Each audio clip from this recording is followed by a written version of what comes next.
Esqueça a imagem piedosa da Idade Média. Uma mulher serena, uma vela acesa, mãos sábias recebendo uma nova vida entre preces suaves. Dar à luz na Europa de 1370 não tinha nada de sagrado, nem de limpo. Começava com medo, com o ventre apertando, como se uma corda te estrangulasse por dentro, com a camisa já grudada de suor e com uma única certeza brutal: se alguma coisa desse errado, ninguém naquela casa sabia de verdade como te salvar. A primeira contração te pega trabalhando, sentada perto do fogo ou curvada sobre uma mesa. No começo você duvida, não parece um grande acontecimento. Só uma fisgada baixa nas costas, uma pressão grossa no ventre, alguma coisa que te obriga a parar e respirar pela boca. Depois, volta, mais forte, mais longa, e de repente o quarto inteiro muda de sentido. Já não é a sua casa, já não é o seu dia. Agora é o cômodo onde você vai suar, sangrar, gritar e abrir o corpo. Ajudam você a caminhar, mas cada passo pesa. Você está com camadas de lã, linho úmido, meias sujas, e o ar do quarto mistura fumaça, gordura rançosa, suor velho e a acidez dos urinóis. As janelas são fechadas para que o mau ar não entre. O calor do fogo não consola, só engrossa o ambiente, seca sua garganta e deixa a pele pegajosa.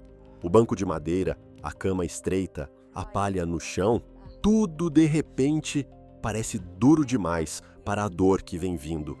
Você começa a sentir aquele cansaço estranho que ainda não te quebra por inteiro, mas já avisa que você não vai sair dali limpa, nem digna, nem intacta.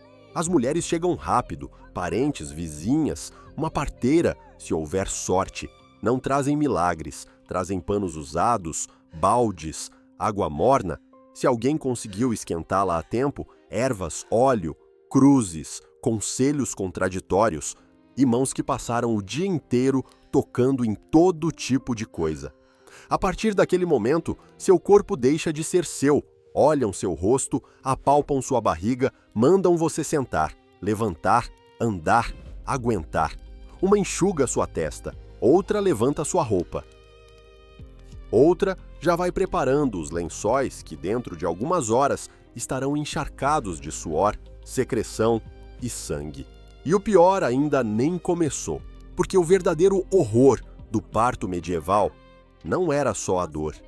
Era não saber quanto tempo ia durar, o quanto você ia se rasgar, o quanto podia perder antes de que todos naquele quarto começassem a falar mais baixo e a rezar não pela criança, mas pela sua alma.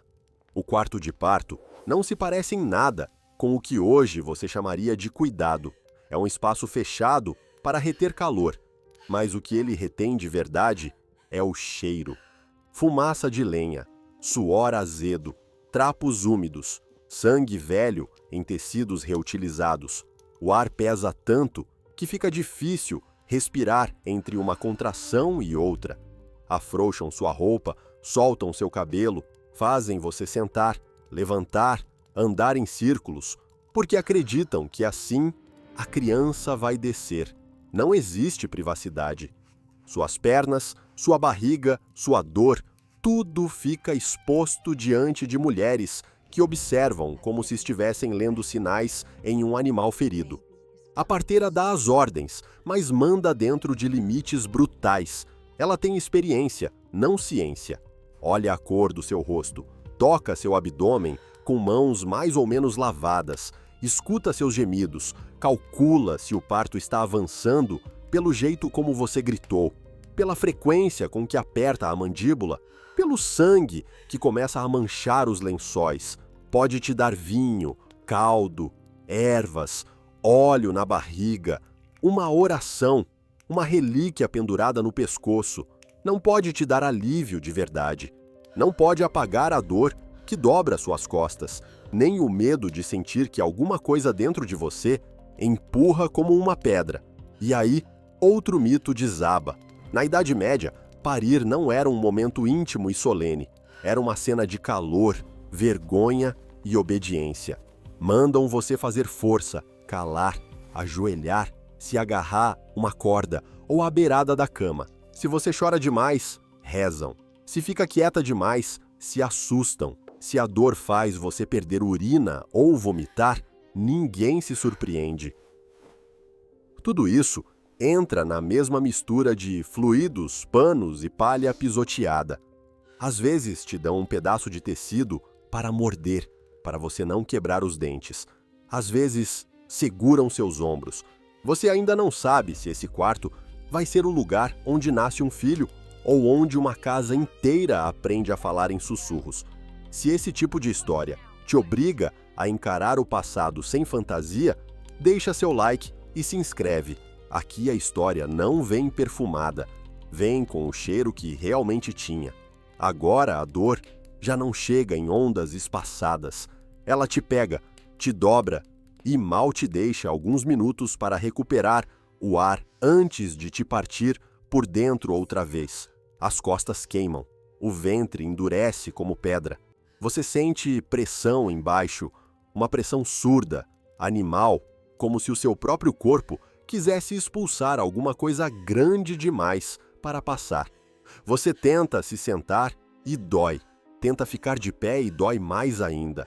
As pernas tremem, o suor escorre pelo pescoço, pelo peito, pelo rosto, e a camisa de linho gruda na pele como uma atadura molhada. A parteira olha entre suas pernas, toca você, diz para resistir, para ainda não fazer força para respirar, como se respirar pudesse negociar com aquela dor. Outra mulher te segura por baixo dos braços quando a contração te dobra para a frente. Outra afasta o cabelo molhado do seu rosto. Alguém te aproxima vinho aguado. Alguém reza em voz baixa. Alguém murmura que o primeiro filho sempre demora mais. E cada frase cai sobre você como ruído, porque se sai e que a essa altura você já não escuta o quarto inteiro. Escuta sua respiração quebrada, os dentes cerrados, o gemido que escapa, mesmo quando você tenta engolir. Você perde o controle de pequenas coisas antes de perder o resto. Vomita um pouco de bile amarga. A urina escapa. As contrações arrancam sons que você nem reconhece como seus. Já não existe compostura, não existe pudor, não existe aquela ideia bonita de uma mãe recebendo o filho com serenidade. O que existe é um corpo exausto se abrindo à força num quarto quente demais, com palha úmida sob os pés e lençóis cada vez mais manchados. O cheiro muda, já não é só fumaça e suor, agora também tem aquele cheiro metálico, grosso, de sangue fresco. Então chega outro tipo de medo. Não o medo abstrato da manhã, mas um medo concreto, físico. A parteira demora 1 segundo a mais do que deveria para falar. Franze a testa, toca de novo. Pergunta quando foi a última contração, há quanto tempo você está assim, se sente o peso descendo ou só dor. Porque uma coisa é sofrer um parto, outra é começar a suspeitar que a criança não está entrando no mundo como deveria. E em 1370, toda essa diferença cabia num olhar que de repente ficava sério demais. É aqui que o parto deixa de parecer uma prova natural e vira uma sentença que pode se torcer a qualquer momento. Se a criança não desce, o quarto inteiro muda. Ninguém mais grita, ninguém dá ordens rápidas. A parteira começa a falar devagar, como se o tom de voz pudesse domar o desastre. Faz você mudar de posição mais uma vez. Te põe de cócoras, depois de joelhos, depois meio reclinada. Procura com os dedos dentro de você, empurra, apalpa, tenta adivinhar se a cabeça vem bem, se um ombro ficou preso, se o corpinho virou para onde não devia. Cada tentativa arranca de você uma dor diferente, mais funda, mais suja, uma dor que já não sobe e desce, mas fica ali, com você como uma chapa em brasa apoiada entre os quadris. Sua garganta está seca, os lábios rachados, o suor esfria nas costas e, ainda assim, você continua ardendo. A camisa está ensopada, os lençóis também. Debaixo das suas pernas, o sangue já não é uma mancha, é presença. espesso, quente, inconfundível. A parteira pode saber muita coisa, mas não pode operar, não pode fazer transfusão, não pode estancar uma hemorragia com nada que realmente funcione. Pode rezar, pode te dar vinho, pode mandar trazer relíquias, pode pedir que chamem o padre antes que seja tarde demais. E é nesse detalhe que se entende a lógica verdadeira do século XIV. Quando o corpo de uma mulher começa a falhar no parto, a casa não se prepara para salvá-la, se prepara para se despedir dela. Também pesa outra crueldade. Se você morre, não morre só uma pessoa. Morre uma esposa, uma trabalhadora, uma filha útil para sua linhagem, uma mãe possível para outros filhos. O parto não era só dor física, era uma obrigação social cercada de medo religioso. Você tinha que abrir o corpo, obedecer, resistir e, se sobrevivesse, agradecer. E se não sobrevivesse, muitos chamariam isso de vontade de Deus. Por isso, nesse quarto, não existe heroísmo limpo, existe terror contido, mãos manchadas, orações nervosas e uma verdade brutal. Na Europa de 1370, trazer vida ao mundo significava encarar de frente a possibilidade de não sair viva da cama.